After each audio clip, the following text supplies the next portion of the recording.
At a banquet, my husband Stephen and my in-laws were ignoring me for some reason. The rest of the relatives reacted the same way. Feeling suspicious, I pretended to go to the restroom and secretly observed everyone from behind a cover. Then, I overheard a horrifying conversation. A barren daughter-in-law is an ominous presence itself. That's right, talking to such ominous people might curse us too. It's better not to deal with her. Hearing these words, I was so angry that my body started shaking. It was unforgivable to be blamed for infertility and moreover to be ignored as if I didn't exist. It seemed there was no choice but to carry out my plan right away. After slipping away from the venue secretly, my phone vibrated. It was Stephen on the call. "Hey, what have you done?" Stephen yelled in agony. I chuckled. "What are you panicking for? It's the truth, isn't it?" It seemed that an image I showed on the screen had driven Stephen into a frenzy, but the real counterattack starts now. I'm going to show him how. My name is Melissa, and I'm 35 years old. 9 years ago, at the age of 26, I married Stephen. We met at a party. Stephen, 2 years older than me, was very kind, and we clicked immediately. As we started dating and thought about marriage, Stephen told me he intended to return to his hometown in the countryside to farm. The village, close to being a ghost town due to a declining population, felt a crisis of becoming desolate. I was surprised but eventually decided to follow Stephen's passionate request to join him. I too came from the countryside, albeit a different one. I had grown tired of living in an unfamiliar city. Luckily, my brother and his wife lived in my parents' house. Knowing that there was no need to take care of my parents later also pushed my decision. After that, things moved swiftly, and we got married. I quit my job and moved to this tiny village, Stephen's hometown. Though it's called a village, most of it consisted of Stephen's relatives. We lived in a large house originally inhabited by my in-laws, who then moved to a small annex on the next plot. They were cheerful and caring, always looking out for us. Farming was tough, but living surrounded by nature wasn't bad. Above all, the people of this village were kind. When I mentioned this, Stephen happily said, "It's all thanks to the Guardian." The Guardian is a statue located in the village square. Not only in the square, but similar statues were scattered throughout the village. Some homes even had stuffed toys modeled after the Guardian. This village had its unique traditions. Everyone revered the Guardian as a literal guardian deity. According to Stephen, the Guardian never overlooked evil deeds and never forgave the wicked. That's why all the villagers were good people. Such legends are probably found in any old village. Thinking about this, I didn't dwell on it much. Life was peaceful, and I had completely forgotten about such things. But a nightmare was surely approaching. A few years after moving in, I had become accustomed to farming. Waking up early and quickly harvesting vegetables was my daily routine. Every day was unremarkable, but one thing bothered me. We still hadn't had any children. I was about to turn 30. I had always thought it would happen naturally, but recently I started to feel anxious. This was because, after a few years, more people began asking, "Don't you have kids yet?" Each time, I cheerfully responded, "It's a blessing." But it's typical of an old farming village to bluntly ask such delicate questions. Everyone asked the same, even my in-laws, and occasionally, an old man or woman passing by asked bluntly, "Why can't you have them?" I responded appropriately, but it gradually became annoying.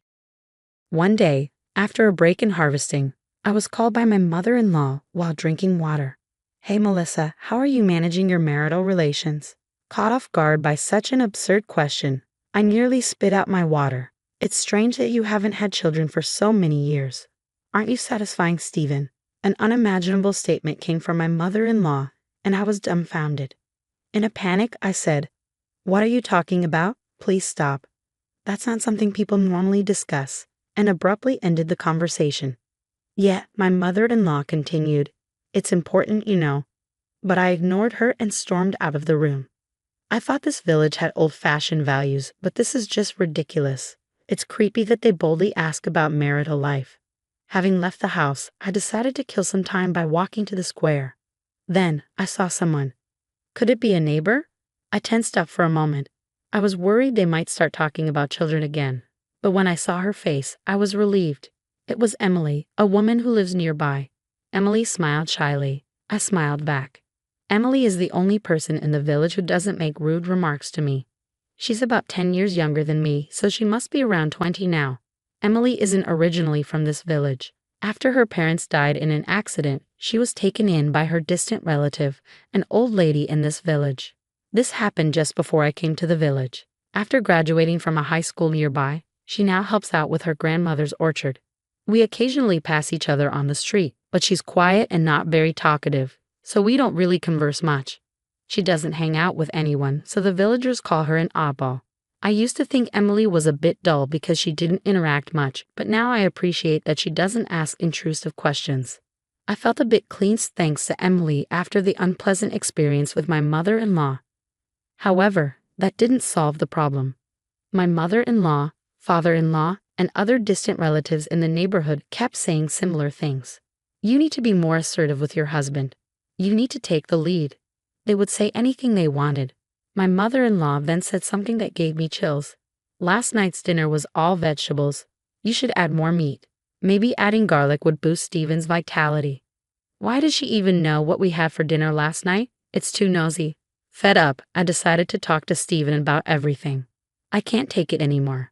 Everyone keeps asking about when we're going to have kids. Your mom also pressed too much into our marital life. Steven, who was watching TV, responded without taking his eyes off the screen. What are you talking about? Mom and everyone else are just worried about you. Worried? That's prying. Doesn't she say anything to you? Why'll they say anything to me?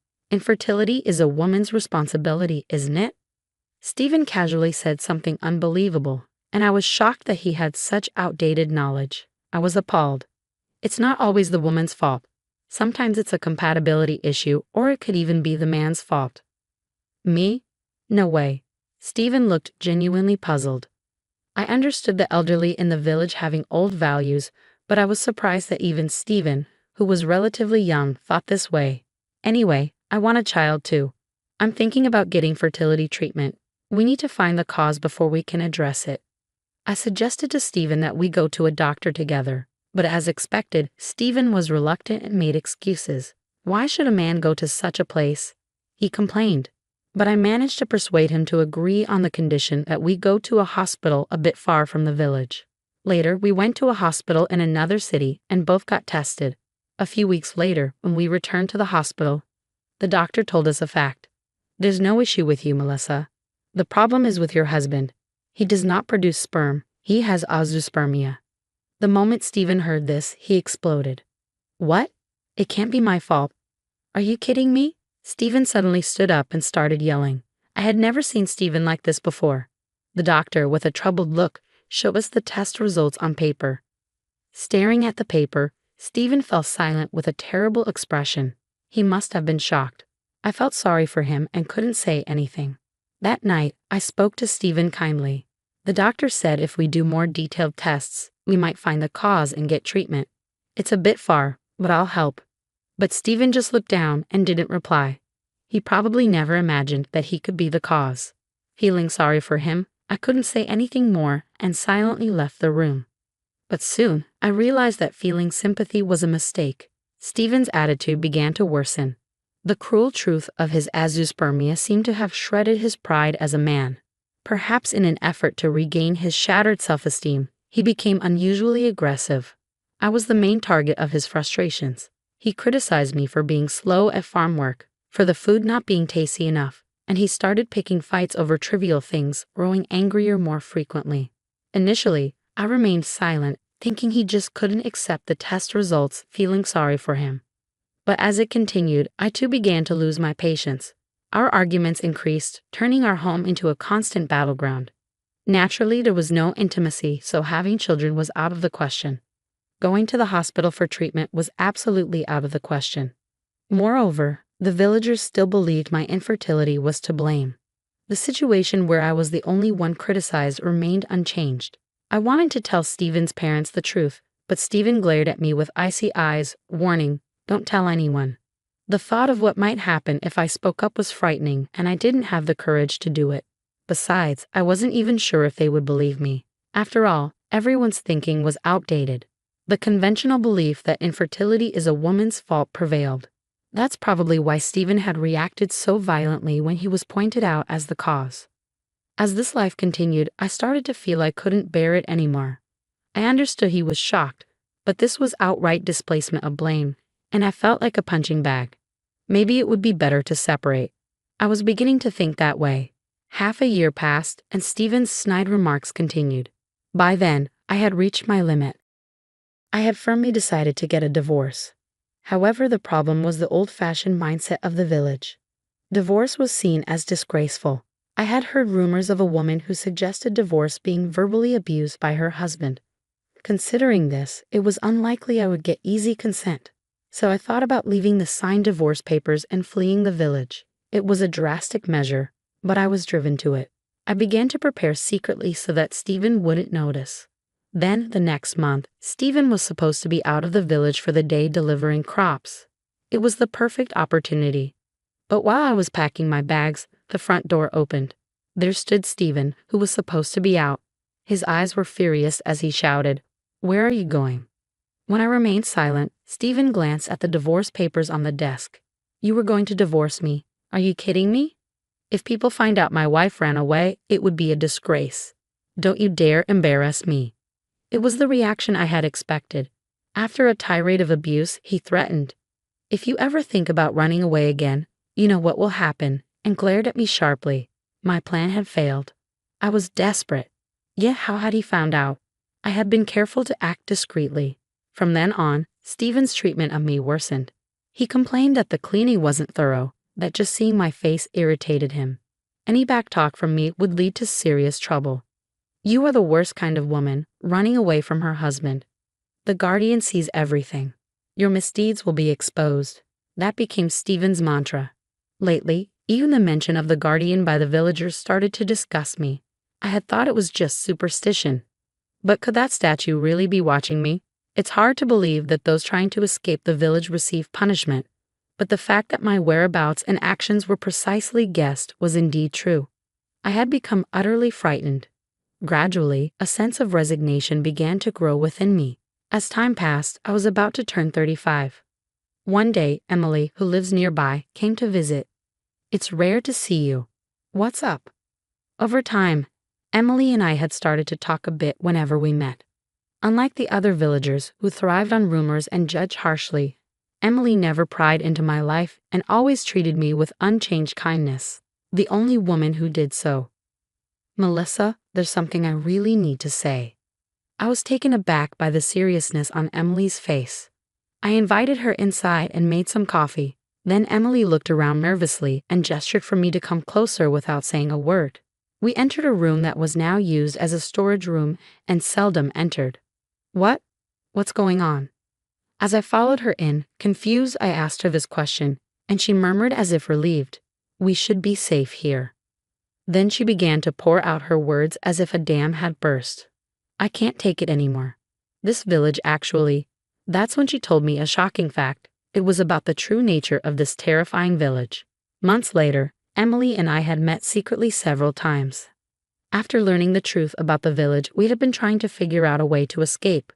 The truth Emily shared was shocking. Hearing such things only made me more eager to escape as soon as possible. But we needed to act carefully. If our plan was discovered, it would be over. It took time, but finally, the day to act was set. This Sunday, a banquet related to the guardian held once every few years would gather all the village relatives. We couldn't miss this once-in-a-lifetime opportunity. Emily and I had discussed and done what needed to be done. Everything was prepared. All that was left was to put our plan into action. The gathering was at night. The venue was the village's only restaurant. Although the building was old, it had enough capacity to accommodate most of the villagers. Like years ago, I went there in the afternoon to help, as I had helped before. My in-laws were there, so I greeted them with, "Good morning." However, after a brief glance at me, they quickly disappeared somewhere. Maybe they were busy. Thinking so, I decided to help with preparing the food. But not just my in-laws. The other relatives too were unresponsive to anything I asked. In fact, to be honest, they were ignoring me. Had I done something wrong? Confused, time passed, and it became night. Soon, the relatives and other villagers began to arrive. Stephen was among them. But his attitude was the same. For some reason, he ignored me. It felt like I had become a ghost. Without understanding why, only anxiety and irritation grew within me. So I pretended to go to the restroom to secretly listen to their conversations. Then a terrifying conversation hit my ears. Melissa never did have children, did she? At her age, it's probably impossible now. Oh dear, an infertile daughter-in-law is just bad luck. She must be cursed by the guardian. My mother-in-law began with a tone of disgust, and a clearly drunk Stephen nodded in agreement. Yeah, talking to such an unlucky person might curse us too. It's better for everyone not to deal with her. Of course, I made sure to inform the villagers last night. I told them that speaking to Melissa would bring the guardian curse. My father-in-law added with a laugh. Hearing their words, I began to shake with anger. Unforgivable. It wasn't my fault I couldn't have children, and to think to be deemed an ominous presence, to be ignored on top of that. Is this what adults do? No matter how you look at it, this village is wrong. We should carry out our plan immediately. We intended to flee this village, but that alone wasn't enough to settle my feelings. I had to somehow strike back at them. I was resolved. Soon, Emily appeared from the venue. The timing was perfect. Without saying a word, Emily and I nodded to each other. Then I turned off the lights at the venue. Suddenly, it was dark, and voices could be heard asking, "What happened? Is it a power outage?" Amidst the confusion, Emily tampered with a computer that was placed in a corner of the venue. Originally, there was a computer, projector, and screen set up for today's event to reflect on the guardian and the history of the village. We decided to use that setup. After a while, a certain image appeared on the screen. "What is this?" Stephen screamed. My in-laws, other relatives, and villagers were also staring at the screen, causing a commotion. "Who did this? Melissa, where are you?" Stephen became frantic and started causing a scene. Emily and I decided to retreat for the moment. We discreetly left the venue and met outside. About 3 minutes had passed since we escaped when my phone began to vibrate repeatedly. It was Stephen, calling relentlessly. "Melissa, what have you done?" He screamed in agony as soon as I answered. I chuckled. "What are you panicking for? It's the truth, isn't it?" It seemed like everyone was under the wrong impression, so I just wanted to set the record straight. The image projected was the result of a medical examination from years ago. It was a diagnosis that confirmed Stephen's azoospermia. The large text displayed on the big screen was enough to astonish everyone present at the venue. Stephen, having his closely guarded secret exposed, was in a state of panic. He seemed extremely confused and kept shouting incoherently. He was making so much noise that I quickly hung up the phone. My phone kept vibrating afterward, but of course I ignored it. Emily looked at me with concern. "Is everything okay?" "Just as I expected, but we need to push a little more." The harm I had suffered wasn't something I could just let go of. Emily and I returned to the banquet hall together. Peeking into the venue, it had turned into a scene of utter chaos. "Is this really true? You were infertile, Stephen." "It can't be." Everyone was confronting Stephen. His face turned pale as he kept saying, "This is a lie. It's a conspiracy by Melissa," sweating profusely as he made excuses. The villagers had believed that our inability to have children was my fault, the woman's fault. But the truth was different. At the time of the examination, there was nothing about me that could cause infertility. It was Stephen's azoospermia that had prevented us from having children. Yet, without being able to tell the truth, I was blamed. I was reproached as if not having children was a sin, and my existence was ignored. The numerous verbal abuses and the painful days I had to endure were not something I could forgive. Emily and I entered the buzzing venue. "Melissa, what are you doing?" Stephen shouted at me. "Don't mess with me. Doing something like this, you'll be cursed by the guardian. You'll face terrible consequences." At his words, I snapped. "What guardian? You were just spying with security cameras." How creepy. As I said this, the room fell silent. Hitting the nail on the head, Stephen, my in-laws, and the villagers turned pale. Yes, the guardian was not a protective deity. In fact, surveillance cameras were installed inside the guardian. Cameras were hidden not only inside the stone statues around the village, but also inside the stuffed toys of the guardian that were displayed in our living rooms. These were monitored by board elders in a room at the community center who watched the actions of outsiders. That's why my attempts to escape were well known. I had learned this from Emily on that day about 10 years ago, around the time Emily was taken in by an elderly woman in the village after losing her parents. Lonely, Emily had once secretly followed her grandmother to work because she missed her. Her grandmother went to the community center. There, she and the elders laughed and chatted while watching the villagers through surveillance cameras. At that moment, Emily learned about the village's secret legacy of the guardian cameras. Shocked, Emily somewhat understood the village atmosphere. The rumors spread so quickly. This was it. It was bad enough to be the subject of idle gossip, but being watched while walking down the street or even inside the house was too much. Emily despised the village's tendency to invade others' privacy. Emily tried to stay out of the gossip, so the villagers started calling her odd for not joining their circle. She was fed up with the village, but she had no relatives and nowhere else to go. She had no choice but to endure life there. But one day, as her 25th birthday approached, her grandmother began pressuring her to go on arranged dates. "You need to have children soon, or you'll end up infertile like Melissa." She was told and persistently pushed to marry an elderly widower living on the edge of the village. Naturally, Emily refused such an unreasonable demand. However, her grandmother began to threaten her, saying that such defiance would bring the curse of the guardian upon her. When Emily could no longer bear it, she thought of me, hoping I could help. Knowing the tragic experiences I had faced due to gossip, she approached me to escape the village together. The reason Emily had moved from the living room to another room that day without speaking was because she had spotted a guardian plushie there. I hadn't paid any attention.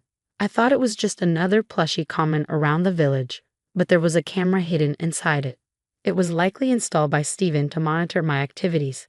That explained why my every move seemed to be known when I tried to escape, and even when my mother-in-law accurately guessed what we had for dinner, because they were watching through the camera. It was obvious to them. I felt a chill at the sheer horror of it. My instincts told me it was dangerous to stay in this village. Kicking up Emily's suggestion, we decided we must escape the village as soon as possible. We planned together, but was escaping enough?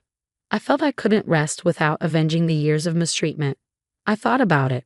First, I had to clear my own name. And then, "Emily, did you talk, traitor?" her foster grandmother yelled furiously. But Emily glared back at her. "I appreciate that you took me in when I had no one, but I can't stand living like this, sneaking around, peeking into other people's lives, living off gossip and backstabbing. I absolutely hate it." "How could you say that?" The grandmother and the other villagers began to make a commotion.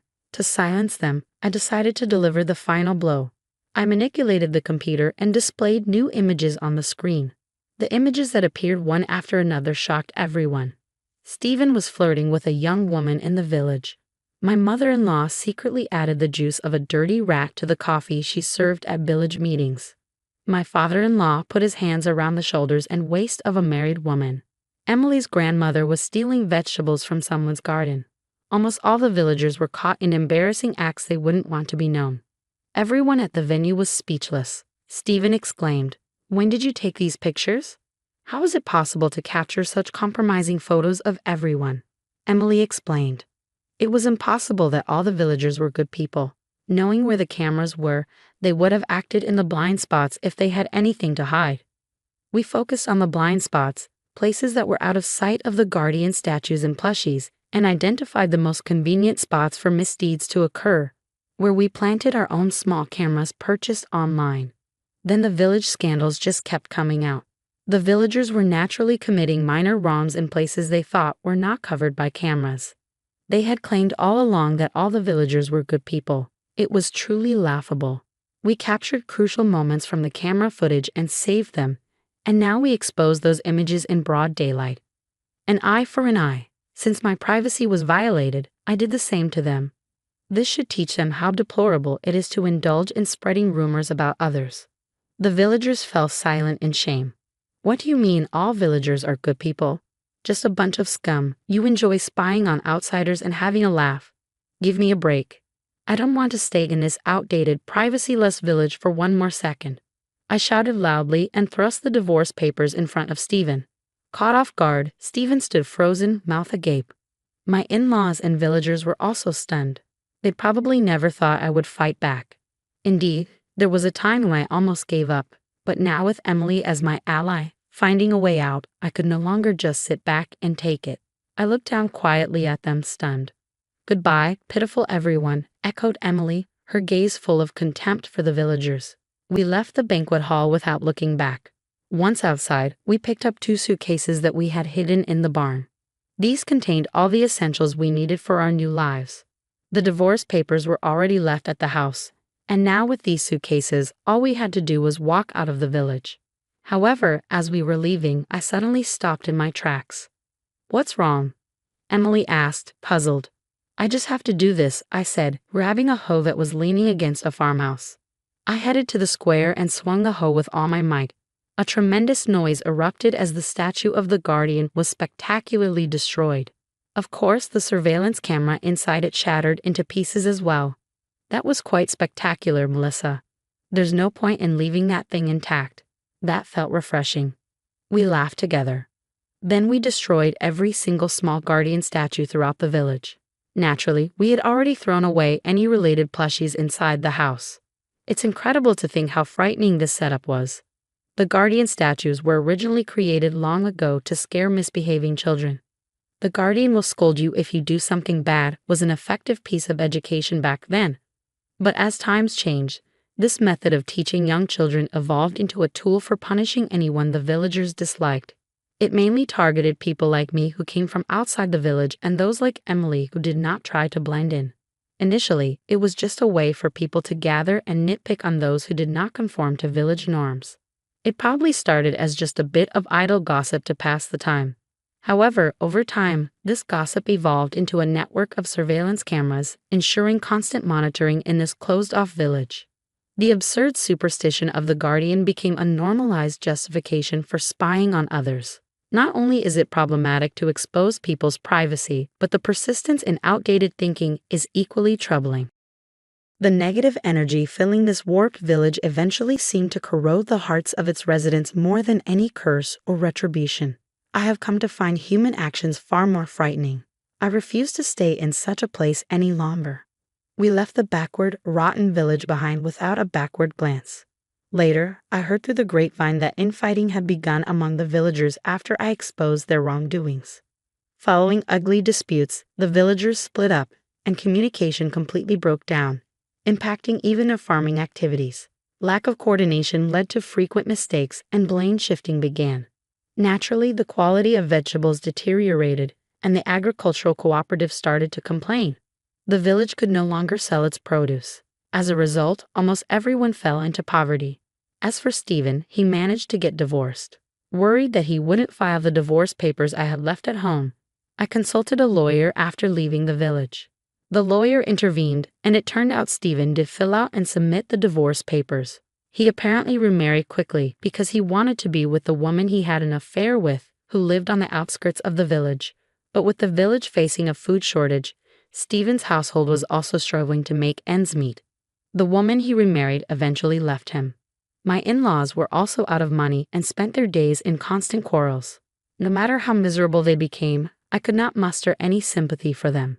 I never want to have anything to do with them again, nor do I wish to remember them. As for Emily and me, we are now living peacefully in a new place. However, the journey here was not easy. Emily had no relatives, and at my parents' home, my brother and his wife were living, so I couldn't impose on them. After leaving the village, we had no one to rely on. That's why we had already started looking for jobs in secret before we left. Because of the surveillance cameras, we couldn't move around too openly. We planned our meetings in a camera-free storage shed and arranged everything via computer. This took some time, but after several online interviews, I finally found a job. My experience in clerical work before I got married came in handy. I was hired as a temporary employee, which was fine by me. We had also found a small place to live. No matter how cramped, it was far better than the village environment. Since Emily had no experience outside of farm work and was struggling to find a job, she decided to live with me in my place while looking for work. Soon after we left the village, Emily secured a job. Fortunately, being in her 20s and willing to start in an entry-level position helped despite her lack of experience. Eventually, my hard work was recognized, and I was promoted to a permanent employee. My salary increased, and I was able to move from a small place to a condo. Subsequently, Emily became independent and moved into a nearby condo. Now, we both have made friends at work and in our community, enjoying every day. Leaving the village was truly the best decision. There was a time when I lost my husband, my home, and my job, but by having the courage to start anew, I was able to reshape my life. I wish I could tell my past self not to give up. By acting with hope and not giving up, I have achieved the life I have today.